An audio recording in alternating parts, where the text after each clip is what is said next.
안녕하십니까. 전세계 계신 CBN 청취자 여러분, 하나님의 말씀으로 사랑과 행복 전하는 CBN 교과방송의 정수 인사드립니다. 안녕하세요, 김성진입니다. 예, 제가 지금 녹음하러 삼육동에 왔는데 삼육동 낙엽이 벌써 다 떨어졌네요. 네, 떨어지기도 하고 바닥에 있는 낙엽도 다 없어졌죠. 네, 그리고 쌀쌀해요. 쌀쌀하죠. 네. 네, 다른 때보다 여기 유독 좀 추운 것 같은 느낌이 듭니다. 겨울이 다가온 거죠.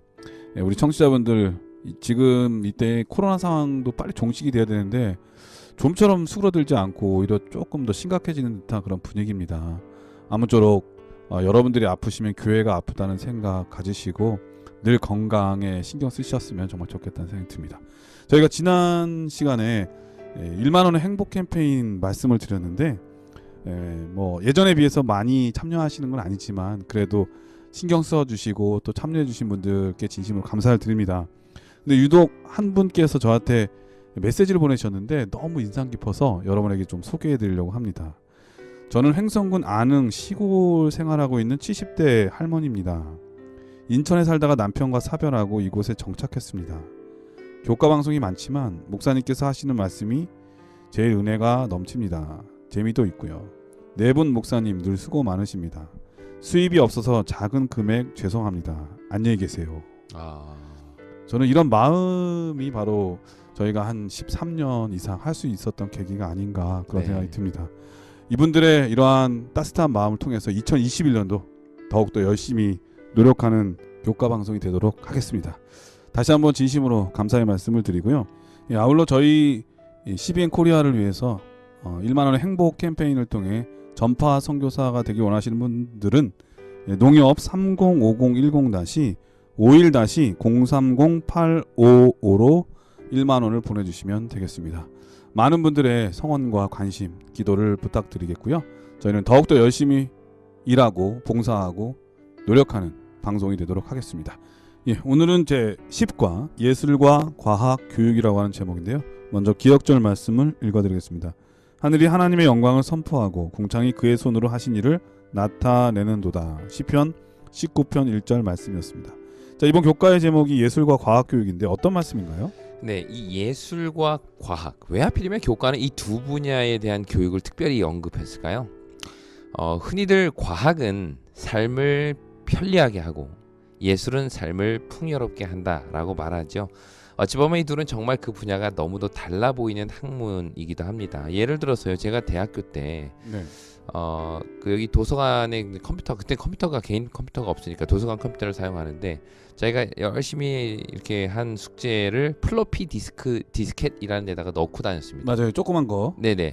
가로 세로 한 10cm 정도 되는 그 플로피 디스켓에 넣고 그걸 몇 개씩 뭐 과목별로 뭐 이렇게 들고 다니면서 맞아요. 네. 케이스에다가 담아가지고 한 10장 정도 들어갔나요? 통 하나에. 그렇게 이제 들고 다녔는데 그런데 얼마 있다가 USB가 나온 겁니다. 조그만 거. USB 저장 장치가 나온 거예요. 그러자 더 이상 플로피 디스켓을 사용하는 사람은 아무도 없더라고요. 무겁게 그거 갖고 다니는 이유가 없죠. 그리고 컴퓨터에도 그게 사라졌습니다. 드라이브가. 이게 바로 과학입니다. 과학은 새로운 것이 나오면 이전 것은 잊혀지고 사라집니다. 반면에 예술은요, 아무리 새로운 것이 나온다 하더라도 과거의 작품과 아름다움은 사라지지 않죠. 예를 들어 현대음악이 대중적인 인기를 끈다 하더라도 여전히 사람들은 베토벤이나 바흐의 음악을 즐겨 듣고요. 오늘날 다양한 현대 미술 작품이 전시되고 있지만 여전히 사람들은 고흐나 그보다 훨씬 이전의 미켈란젤로나 라파엘로의 그림을 좋아하기도 하죠. 이것이 과학과 예술의 차이입니다. 그러나 이런 차이에도 불구하고 이 두 학문에 공통점이 있어요. 그것은 바로 이 두 학문의 연구 대상이 혹은 표현의 대상이 하나님께서 창조하신 것, 즉 그분의 손으로 하신 일들이라는 것입니다. 그런 면에서 이 기독교적 관점에서 예술과 과학을 어떻게 가르치고 표현할 것인가 하는 문제는 매우 중요한 문제겠죠. 그래서 오늘은 바로 그 내용에 대한 몇 가지 원칙들을 살펴보도록 하겠습니다. 오늘은 예술과 과학에 대해서 우리가 또 생각해 봐야 될 중요한 원칙이 무엇인지 우리 김성진 목사님 통해서 배워보도록 하겠습니다. 말씀이 앞서 찬미 듣고 시작합니다. 여기는 말씀의 방송 CBN 코리아입니다.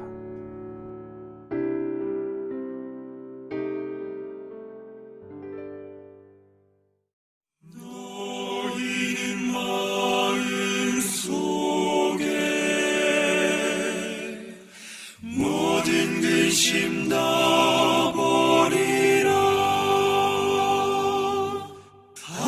하나님을 믿고 나를 믿으며 영원 생명을 얻으리라.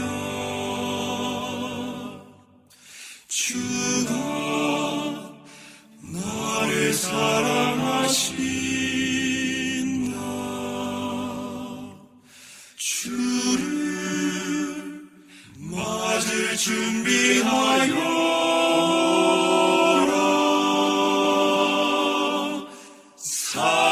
사랑의 주님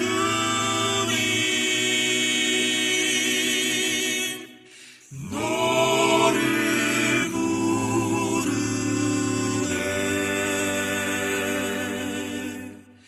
주를 맞을 준비하여라.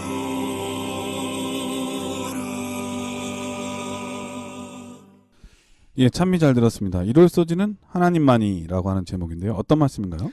네, 과학과 예술의 오랜 주제가 되어왔던 것이 바로 자연이지요. 이 자연이라는 말 자체가 스스로 생겨난 것이다라는 개념을 담고 있기 때문에 우리는 자연이라는 말보다는 천연계라는 말을 더 선호하지만요. 어쨌든 분명한 것은 이 천연계는 과학과 예술의 대상이 되어 왔습니다. 그런데 재미있는 것은 똑같은 산과 나무, 하늘의 해와 달을 보면서 어떤 사람은 창조주 하나님을 떠올리기도 하지만 또 어떤 사람은 신이라는 개념을 제거한 채 과학적 원리로만 그 현상을 설명하기도 하죠. 똑같은 것을 보면서 전혀 다른 해석을 하는 겁니다. 이런 현상에 대해 성경은 이렇게 이야기를 하는데요. 로마서 1장 20절입니다. 장세로부터 그의 보이지 아니하는 것들 곧 그의 영원하신 능력과 신성이 그가 만드신 만물에 분명히 보여 알려졌나니 그러므로 그들이 핑계하지 못할지니라. 네, 하나님께서 창조하신 만물을 보면 누구나 그분의 능력과 신성을 알 수 있다라는 것이죠. 거대한 산과 나무들, 또 하늘의 해와 별들의 움직임, 땅과 바다의 수많은 생명들을 통해서 사람은 누구나 그것을 지으신 이를 분명히 보게 된다는 말입니다. 네, 이걸 거대하다는 건 다 인정을 하는데 네네. 거대하기 때문에 오히려 산을 숭배하고 바다를 숭배하고요. 네네. 그런데 우리 그리스도인들은 그것을 만드신 더 위대하신 하나님을 섬기는 그 차이가 있죠. 지난번 그렇죠. 말씀하신 대로 세계관의 차이가 이렇게 큰 것 같아요. 맞습니다. 근데 이러한 내용은요 시편에도 나오는데요. 시편을 보면 이것을 본 사람들의 반응을 문학적으로 이렇게 표현하고 있습니다. 19편 1절입니다.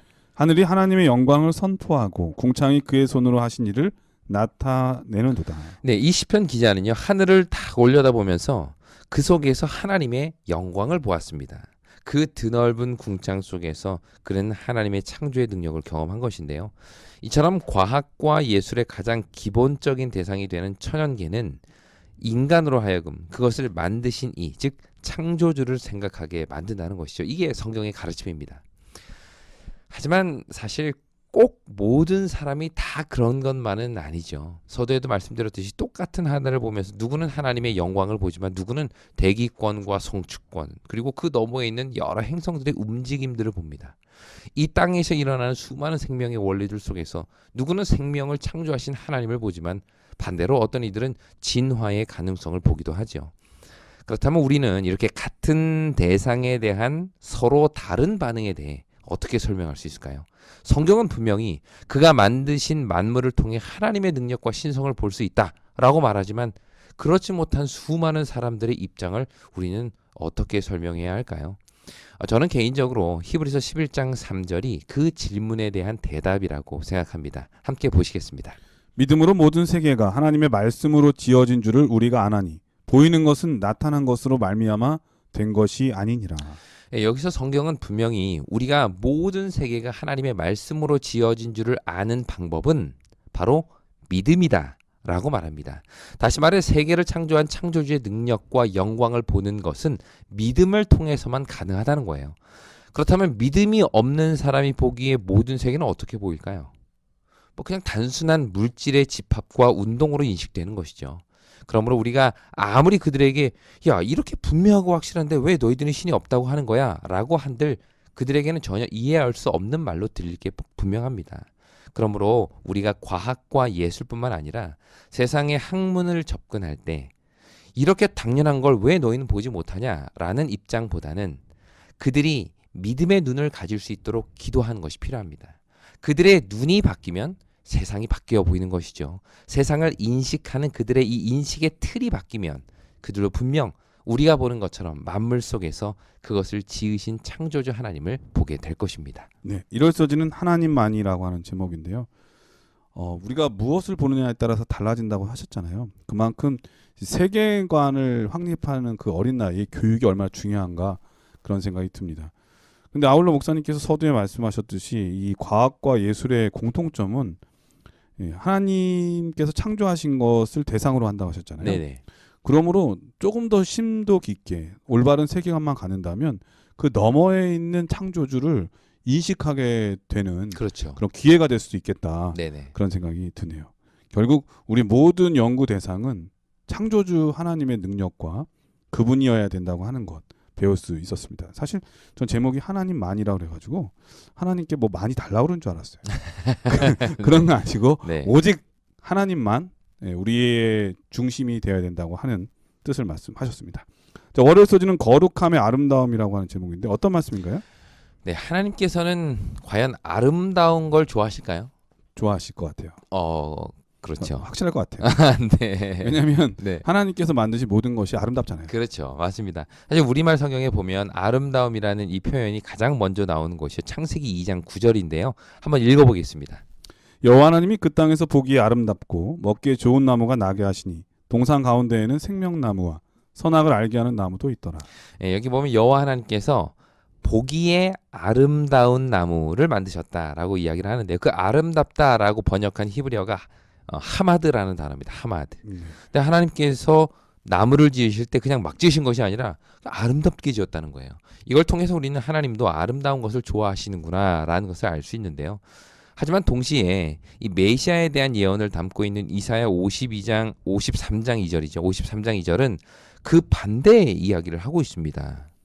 그는 주 앞에서 자라나기를 연한 순 같고 마른 땅에서 나온 뿌리 같아서 고운 모양도 없고 풍채도 없은즉 우리가 보기에 흠모할 만한 아름다운 것이 없도다. 네, 여기 흠모할 만한 아름다운 것이라고 할 때에 사용됐던 히브리 단어가 하마드입니다. 아까 창세기 2장 9절과 동일한 단어인데요. 네. 이것은 분명 메시아에 대한 예언인데 가장 아름다워야 할 그분이 우리가 보기에 흠모할 만한 아름다움이 없다라고 이야기를 하는 거죠. 똑같은 아름다움이지만 어디서는 아름다움을 창조하시고 어디서는 그 아름다움이 없는 모습으로 등장을 하고 있다는 겁니다. 네. 근데 그분의 아름답지 못한 모습 때문에 네.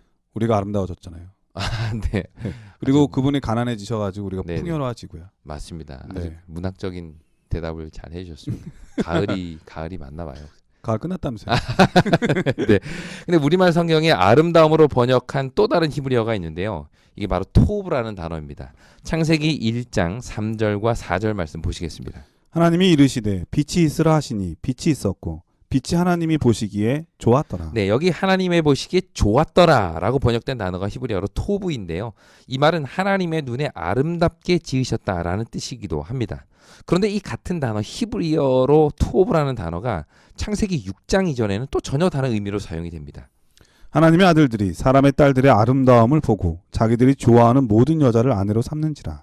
예, 창세기 6장은 노아 홍수에 대한 이야기를 시작하면서 당시 하나님의 아들들이 사람의 딸들의 아름다움을 보고 좋아했다라고 말합니다. 이 딸들의 아름다움에 해당되는 단어가 토브인데요. 결국 이 아름다움이라는 개념은 하나님 보기에 아름다운 것을 나타내기도 하지만 인간을 유혹하고 넘어뜨리기에 합당한 아름다움을 나타내기도 한다는 거예요. 그 대표적인 예가 사무엘하 11장 2절인데요. 다윗이 왕궁 옥상을 쫙 거닐다가 한 여인이 목욕하는 모습을 보는데 이 성경 표현에 보면 그 모습이 심히 아름다워 보였다라고 말합니다. 이때도 역시 토브라는 단어가 사용되죠. 목욕할 때 뭔가 좀 아름다운 거를 사용했나 봐요. 여인이 아름다워 보였답니다. 여인이 사용한 게 아름다운 거예요. 네네. 여인 자체가 아름다운 그렇죠, 거예요. 네. 그렇죠. 이처럼 아름다움이라는 것은 어떤 절대적이고 완전한 상태를 나타낸다기보다는 지극히 상대적인 개념으로 사용되고 있음을 여기서 보게 되죠. 또 마지막으로 성경에 아름답다라고 번역된 히브리어 단어가 이제 야파라는 단어인데요. 그 단어는 흔히 메시아 시편이라고 불리는 시편 45편에 나옵니다. 45편 2절 말씀 보시겠습니다. 왕은 사람들보다 아름다워 은혜를 입술에 머금으니 그러므로 하나님이 왕에게 영원히 복을 주시도다. 네, 이 시는 왕으로 오시는 메시아를 소개하면서 그의 아름다움을 이야기합니다. 그런데 그와 동일한 단어가, 이 야파라는 단어가 에스겔 28장 12절에 전혀 다른 대상에게도 사용이 됩니다. 17절. 17절입니다. 28장 17절. 내가 아름다움으로 마음이 교만하였으며 내가 영화로움으로 내 지혜를 더럽혔으며 내가 너를 땅에 던져 왕들 앞에 두어 그들의 구경거리가 되게 하였도다. 네, 이 구절은 두로 왕에 대한 예언이면서 동시에 사단의 타락을 묘사하고 있는 부분이죠. 그런데 여기 내가 아름다움으로 마음이 교만하였다라고 할 때 이 단어가 방금 읽은 시편 45편 2절에 나와 있는 단어와 동일한 단어, 같은 어근을 가지고 있습니다. 이처럼 결국 아름다움이라는 것은 어떤 절대적인 가치라기보다는 얼마든지 왜곡되고 남용될 수 있는 가치임을 우리는 기억해야 한다는 것이죠. 이 말씀을 드리는 이유는 아까 우리가 계속 예술과 과학에 대해서 이야기하고 있잖아요. 네. 예술이라는 것이 사실 근본적으로는 아름다움을 추구하는 학문입니다. 오늘날 많은 예술들은요, 아름다움이라는 것을 위해서 수많은 도덕적 가치들을 내팽개칩니다. 그리고는 그것이 마치 진정한 아름다움인 양 사람들을 유혹하죠. 하지만 세상의 아름다움은 얼마든지 왜곡될 수 있고 그 아름다움이란 결코 절대적이지 않다는 것을 우리는 이러한 성경의 가르침들을 통해서 보게 되는 것입니다. 결국 우리가 추구해야 할 아름다움이란 영원히 변하지 않는 아름다움, 즉 하나님의 사랑의 품성에 기초한 아름다움이 되어야 한다는 것이죠. 그럴 때 우리는 예술을 통해서 예술을 보여줄 수 있게 될 것입니다. 월요일 서지는 거룩함의 아름다움이라고 하는 제목인데 목사님께서 이 아름다움이라고 하는 성경에서 나타난 세 가지 용어를 말씀하셨습니다. 이 말씀을 통해서 깨달을 수 있는 것은 이 아름다움이라고 하는 것이 잘못 사용되게 되면 인간의 타락과 탐욕과 결합하게 되면 잘못된 아름다움 때문에 인간이 망가질 수도 있다고 하는 것을 말씀하고 있는 거죠. 진정한 아름다움은 하나님께 속한 것이라고 하는 것을 깨달으면서 그래서 진정한 예술인이라면 영원한 것을 추구할 수 있는 사람이 되어야 되고 그러한 마음의 생각이 있다면 하나님을 깨달아야 될 필요가 있다. 그런 생각이 듭니다. 자, 화요일 소지는 오류의 전문가들이라고 하는 제목인데요. 어떤 말씀인가요? 네, 화요일 소지에서는요, 오늘날 유행하는 예술과 과학이 하나님께 영광을 돌리지 않을 뿐만 아니라 아주 무신론적인 개념에 기초한 것이다 라고 이야기를 합니다. 인류 역사를 살펴보면 당대에 가장 훌륭하고 지식이 많은 사람들이 가르쳤던 많은 이론들이 이 시간이 지남에 따라 그게 거짓 지식이라는 것이 밝혀진 일이 정말 많았죠. 네. 그러므로 오늘날 무신론적 철학이나 과학적 이론들이 앞으로 시간이 지나면 그것도 거짓 지식임이 밝혀질 수 있음을 기억하자는 그런 내용이 바로 이 화요일 소지의 내용입니다.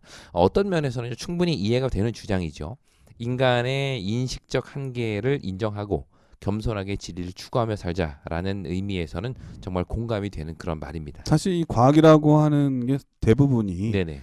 이 가정이라고 하는 걸 두고 네네. 실험을 할 때가 많기 때문에 네네. 그 가정이 잘못되면은 완전히 다 잘못된 그렇죠. 거잖아요. 맞습니다. 이런 경우가 많죠. 그렇죠. 그리고 실험을 통해서 어떤 분명한 결과값을 얻었다 하더라도 그것이 이제 시간이 지나고 새로운 이론과 새로운 것이 발견될 경우에는 그러한 정리와 이론들이 잘못되었다라는 것을 밝히는 부분들도 과학에 정말 많죠. 하지만 이런 지식의 확장 내지는 지식의 진보는 사실 세상 한복뿐만 아니라 성경에 대한 이해에도 그대로 적용된다는 사실을 우리는 기억해야 됩니다. 이게 무슨 말인가 하면 재림교회 역사만 보더라도요, 이 초기 선구자들이 가지고 있었던 진리에 대한 이해는 시간이 갈수록 점점 더 선명해져 갔습니다. 예를 들어 제임스 와시를 비롯한 재림교회 초기 지도자들은 삼위일체에 대해서 받아들이지 않았다는 것을 우리는 잘 알고 있죠. 그들이 몸담고 있었던 크리스천 커넥션이라는 그 그룹 자체가 삼위일체를 받아들이지 않는 그런 집단이었습니다. 뿐만 아니라 그리스도의 인성에 대한 이해도 오늘날과는 많이 달랐고요. 또 그들이 안식일에 대한 진리도 알지 못했을 뿐만 아니라 심지어는 예언을 다르게 적용함으로 대실망까지 겪게 되었습니다. 그러나 그러는 과정을 통해서 재림교회는 점점 더 밝은 진리의 빛으로 나아가게 되었고 오늘날까지 이르게 되었다는 것이죠. 사실 이러한 정신이 필요하죠. 네네. 예, 점점점 새로운 빛이 이르러올 때마다 그것을 받아들이고 네네. 더 하나님께 나아갈 수 있는 마음의 자세, 네. 열린 자세가 필요한 거죠. 맞습니다. 우리는 단순히 세상의 학문을 비판할 때 과거의 진리가 현재는 오류로 밝혀졌다는 사실만으로 그것을 비난해서는 안 될 것입니다. 오히려 이런 과정을 통해서 우리가 얻을 수 있는 교훈은 현재 자신이 가진 지식이 모든 진리의 전부라고 생각하는 교만으로부터 벗어나야 한다는 것이죠. 이것은 학문을 대할 때나 성경을 대할 때 우리 모두가 가져야 할 자세입니다. 재림교회는 성경에 대해 이러한 열린 자세를 가지고 있는 교단이죠. 다시 말해 우리가 지금 가지고 있는 교리가 완벽하고 완전하기에 더 이상 어떤 다른 수정과 보완도 있을 수 없다라는 교조주의적 입장이 아니라 성령께서 성경을 통해 더욱 분명하게 우리를 밝은 빛으로 인도하신다면 언제든지 그 빛을 따라갈 마음의 자세가 갖추어진 것, 이것이 가장 재림교회다운 태도인 것이죠. 이 사실은 재림교회 기본교리 서문에도 분명히 나와 있습니다. 한번 좀 읽어주실까요? 우리는 신학적 콘크리트 안에 굳어버린 신조들의 진술인 신경의 역할을 하도록 본서를 저술하지는 않았습니다. 재림교회는 오직 하나의 신경밖에 없습니다. 성경, 오직 성경만이 우리의 신경입니다. 네, 참 이 자세는 종교개혁자들의 사상과도 많이 맞닿아 있습니다. 네. 그러니까 교회가 만들어 놓은 교리 혹은 교조, 신조 이런 것에 갇혀서 진리를 보지 못하는 것이 아니라 하나님께서 더 밝은 진리의 빛으로 인도하셨을 때에 언제든지 그것을 따라갈 수 있는 오직 성경만이 진리 판단의 기준이다라는 그런 정신인데요. 우리는 세상의 지식이든 하나님에 대한 지식이든 완전한 지식을 소유한 존재들이 아닙니다. 심지어 하늘에 가서도 하나님의 사랑과 그분의 품성에 대해서 우리는 끊임없이 배워가게 되겠죠. 그런 의미에서 우리는 현재 내가 가지고 있는 과학적 지식으로 너무도 쉽게 하나님의 존재와 그분의 품성에 대해 단정지어서는 안 될 것입니다. 마치 지금 자신이 배운 과학적 이론이 영원한 진리인 것처럼 생각해서는 안 된다는 말이죠. 이러한 겸손함이 세상 학문을 대할 때뿐만 아니라 성경을 대할 때에도 필요하다는 겁니다. 그리고 항상 더 밝은 진리로 인도해 주시는 성령께 간구하며 말씀을 봐야 되겠죠. 이것이 재림 성도의 가장 바람직한 자세가 아닐까 생각해 봅니다. 예, 화요서지는 오류의 전문가들이라고 하는 제목인데요.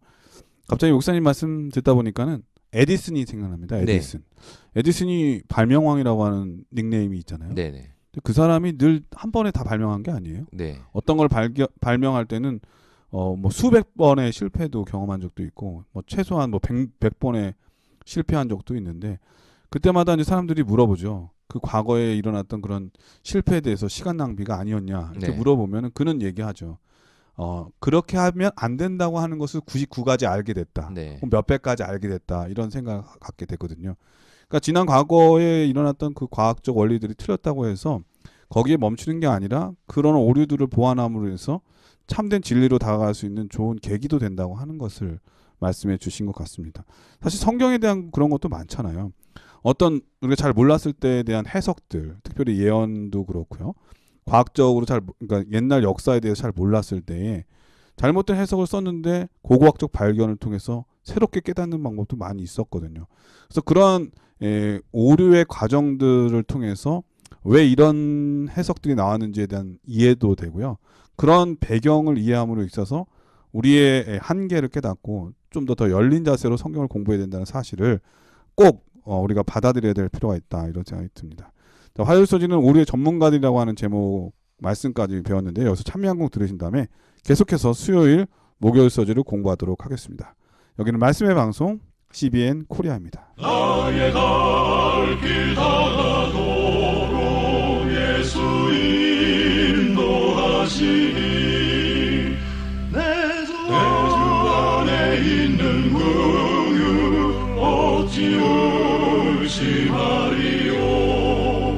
믿음으로 사는 자는 하늘 위로 받겠네.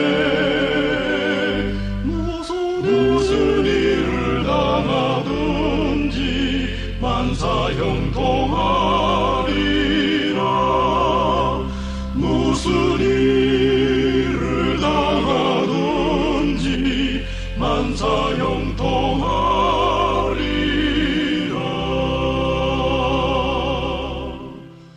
예, 수요일 서지는 어리석음과 지혜라고 하는 제목인데 어떤 말씀인가요?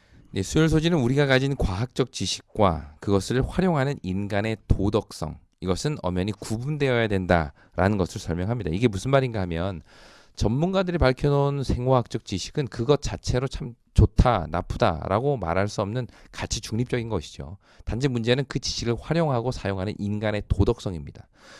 예를 들어서 누군가는 생화학적 지식을 가지고 질병을 치료하고 병자들을 고치는 데 사용할 수 있지만 어떤 사람은 대량 살상 무기를 만들어서 수많은 사람의 생명을 빼앗아 가기도 하죠.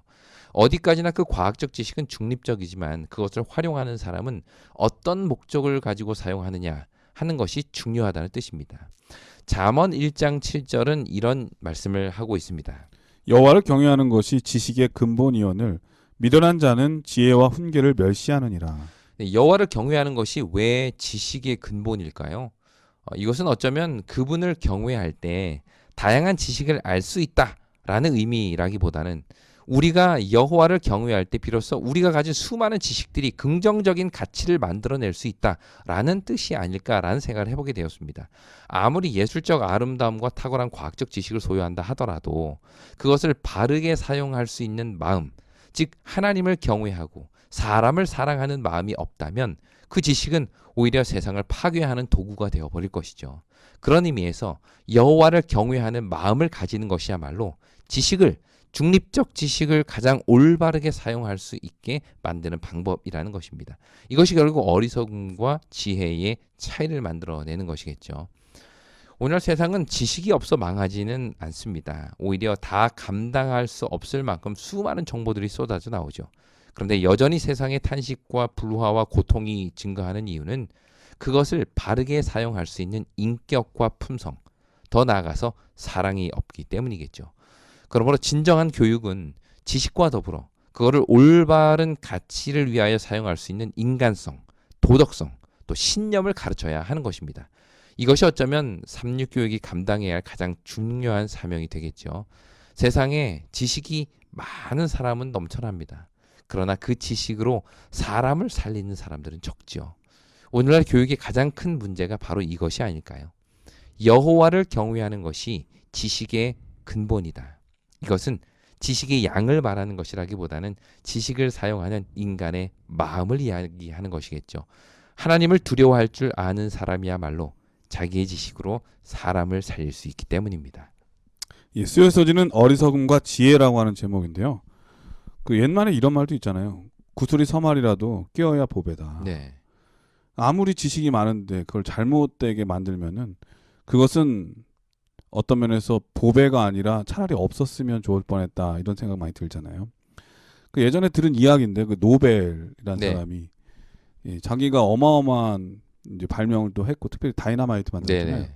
근데 그가 잘못해서 오보로 죽었다고 하는 소식이 전해졌을 때 네. 그에 대한 평가가 별로 좋지 않은 것을 보고 아, 내가 인생을 이렇게 살면 안 되겠구나 라는 생각을 했다고 하죠. 그래서 네네. 생각을 바꿨다고 하고 그래서 우리가 잘 아는 뭐 노벨 평화상 이렇게 이제 시작이 됐다고 하는 얘기를 제가 들은 적이 있는데 사실은 우리가 몰라서가 아니라 어떻게 사용하느냐에 따라서 그것이 보편적인 가치, 많은 사람에게 유익이 되기도 하지만 어떤 면에서는 다른 사람에게 해가 되기도 하고 또 오히려 살상 무기가 되기도 하고요.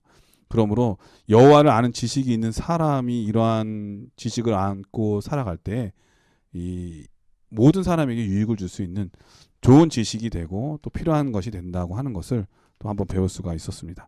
목요일 소주는 여호와께서 욥에게 대답하심이라고 하는 제목인데요. 어떤 말씀인가요? 네, 욥기는 알에 대한 책입니다. 그는 처음부터 끝까지 알기 원했죠. 왜 나에게 이런 일이 벌어졌는지, 과연 무엇이 이런 고통을 가져왔는지를 알기 원했습니다.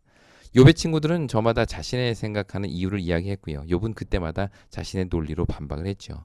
이렇게 친구들과의 논쟁이 끝나자 드디어 하나님께서 등장하십니다. 그리고 그분은 욥에게 두 가지를 말씀하셨는데요. 38장과 39장은 계속해서 반복되는 것이 네가 아느냐? 네가 보았느냐? 네가 그때 있었느냐? 라고 계속해서 물으면서 욥이 가지고 있는 지식의 한계를 이야기를 합니다. 그리고 40장과 41장에 보면 네가 할 수 있느냐? 네가 대항할 수 있느냐? 재갈을 물릴 수 있느냐? 내가 이것을 맬 수 있느냐? 대항할 수 있느냐? 라고 계속 물으면서 욥의 능력의 한계를 이야기하셨죠. 하나님께서는 욥에게 그가 가진 한계, 지식의 한계와 능력의 한계를 말씀하십니다. 인간으로서 알 수 있는 것이 얼마나 되며 할 수 있는 것이 얼마나 되겠느냐라는 것이죠. 인간이 가진 지식으로 하나님을 다 안다고, 다 이해할 수 있다고 생각하지만 그가 가진 지식이 얼마나 빈약하고 국소적인지를 말씀하신 것입니다. 이것은 어쩌면 인간이 가진 과학과 예술 그리고 철학적 지식을 기초로 하나님을 평가하는 오늘날 이 시대를 향한 하나님의 외침인지도 모르겠습니다. 마치 모든 것을 다 아는 양 신에 대하여 이야기하고 신이 죽었다 선언하는 이 세상을 향해 하나님은 여전히 너희가 생명의 시작을 아느냐? 우주가 어떻게 시작되었는지를 아느냐? 라고 물으십니다. 과학적 지식의 발전으로 뭐든 만들어낼 수 있는 세상을 향해 그분은 여전히 이렇게 말씀하시죠. 너희가 죽음의 문제를 해결할 수 있느냐? 너희가 생명을 만들 수 있느냐? 너희가 모든 질병을 넘어설 수 있느냐? 아픈 사람의 마음을 회복시킬 수 있느냐? 이런 하나님의 질문 앞에서 우리는 어떤 태도를 가져야 할까요? 우리는 절대적인 하나님 앞에서 자신의 인식의 한계를 분명히 인식해야 합니다. 이것은 결코 우리를 허무주의로 이끌지는 않을 것입니다. 우리가 알 수 있는 것이 없으니 아예 알 필요도 없다는 식의 태도를 지향하자는 뜻이 아니죠. 하나님께서 창조하신 이 세상의 원리를 더 깊이 연구하고 이해하되 인간의 이성의 한계가 있음을 인식하고 그 너머에 계신 하나님의 존재에 대한 여지를 두자는 것입니다. 내가 알 수 없고 이해할 수 없다고 그것이 없는 것은 아니라는 것입니다. 내가 볼 수 없고 만질 수 없다고 해서 존재하지 않는 것은 아니죠. 인간의 감정과 이성 그 너머에 계신 하나님을 인정할 때 우리는 비로소 참된 예술과 과학을 보게 될 것입니다. 감각 그 너머에 계신 하나님을 느끼고 이성 그 너머에 계신 그분의 능력을 경험할 때 우리는 비로소 참된 지식을 경험하게 될 것입니다. 이러한 노력이 바로 오늘 우리가 해야 할 노력이 아닐까요? 그 노력을 통해서 하나님을 더욱 분명히 알아가는 우리가 되기를 간절히 바랍니다. 예, 목요일 서지는 여호와께서 욥에게 대답하심이라고 하는 제목인데 이것은 우리의 한계를 이해할 필요가 있다 이런 생각이 듭니다. 사람이 자기 자신을 너무 과소평가하는 것도 참 문제가 심각하지만 너무 과대평가하는 것도 정말 심각한 문제예요. 모든 걸 다 아는 것처럼 얘기하는 것 교만한 거죠. 사실은 하나님께서 살아계시기 때문에 우리의 모든 것을 다 아는 것처럼 얘기하는 교만한 모습을 보면 얼마나 안타까우실까요? 우리는 우리의 한계를 알고 영원하신 하나님께 굴복하고 그분께 좀 답을 얻으려고 하는 겸손한 자세 이게 또 우리에게 필요하지 않을까 그런 생각이 듭니다. 오늘은 예술과 과학에 대한 그 두 주제에 대해서 살펴보았는데요. 진정한 아름다움은 하나님께 있고 또 이 과학이라고 하는 것도 우리가 다 알 수 없기 때문에 그 한계를 인정하고 하나님께 겸손하게 무릎 꿇을 수 있는 사람이 되어야 된다고 하는 자세에 대해서 배울 수 있었습니다. 목사님께서 이번 교과를 간략하게 정리해 주시고 기도하고 마치도록 하겠습니다. 네, 오늘 우리는 세상의 학문 중에서 특별히 예술과 과학을 어떻게 대해야 할지에 대해 이야기 나누었는데요. 첫째로 세상을 받아들이는 중요한 인식의 틀, 그것은 바로 믿음임을 보게 되었습니다. 믿음의 눈으로 볼 때 우리는 만물 속에서 창조주 하나님을 보게 되죠. 둘째로 아름다움이라는 것은 상대적이라는 것입니다. 오늘날 예술이 추구하는 아름다움이 과연 하나님께도 아름다운 것일지 그것이 혹시 왜곡된 아름다움은 아닐지 자세히 살펴야 하겠고요. 셋째로 우리가 가지고 있는 지식의 한계를 인정하고 현재의 지식으로 하나님을 함부로 평가하지 말아야 한다는 것 또한 말씀드렸습니다. 또한 넷째로 가치 중립적인 지식을 어떻게 사용하느냐 하는 것이 중요한 문제였죠. 중요한 것은 지식의 양이 아니라 그 지식을 바르게 사용할 수 있는 우리의 도덕성이었습니다. 그리고 마지막으로 인간이 가진 한계를 인정하고 겸손한 자세로 하나님을 찾아갈 때 우리는 마침내 거기서 하나님의 품성과 놀라운 지식을 얻게 되겠죠. 이러한 자세로 학문을 대하고 예술과 과학을 대한다면 우리는 분명 그 속에서 하나님의 거룩한 품성과 아름다움을 경험하게 될 것입니다. 예, 목사님의 기도로 교과를 마치도록 하겠습니다. 네, 함께 기도드리겠습니다. 하늘에 계신 아버지 하나님, 오늘 우리에게 다시 한번 예술과 과학이라는 이 학문에 대해서 어떻게 바라보고 생각해야 될지를 깨닫게 하시니 감사합니다. 아멘. 이 모든 것을 창조하시고 우리에게 허락하신 그 하나님께서 이 학문의 중심이 되어주시고 겸손한 마음으로 우리의 가지고 있는 지식을 올바르게 사용할 수 있는 마음 또한 허락하시며 이 모든 것을 통해서 하나님께 영광 돌릴 수 있는 우리가 되게 인도하여 주시옵소서. 아멘. 예수님의 이름으로 기도드립니다. 아멘. 네, 전세계 계신 CBN 청취자 여러분, 세상에 예술이 없다면 우리의 삶이 얼마나 재미없을까요? 세상에 과학이 없다면 얼마나 세상이 무질서할까요? 그 위대하신 하나님의 능력을 따라서 참된 아름다움과 참된 질서가 무엇인지 그 위대하신 하나님의 능력을 마음껏 경험하고 또 느끼는 한 주일의 삶이 되기를 간절히 축원드립니다. 저희는 다음 주 다시 뵙겠습니다. 안녕히 계십시오. 안녕히 계세요.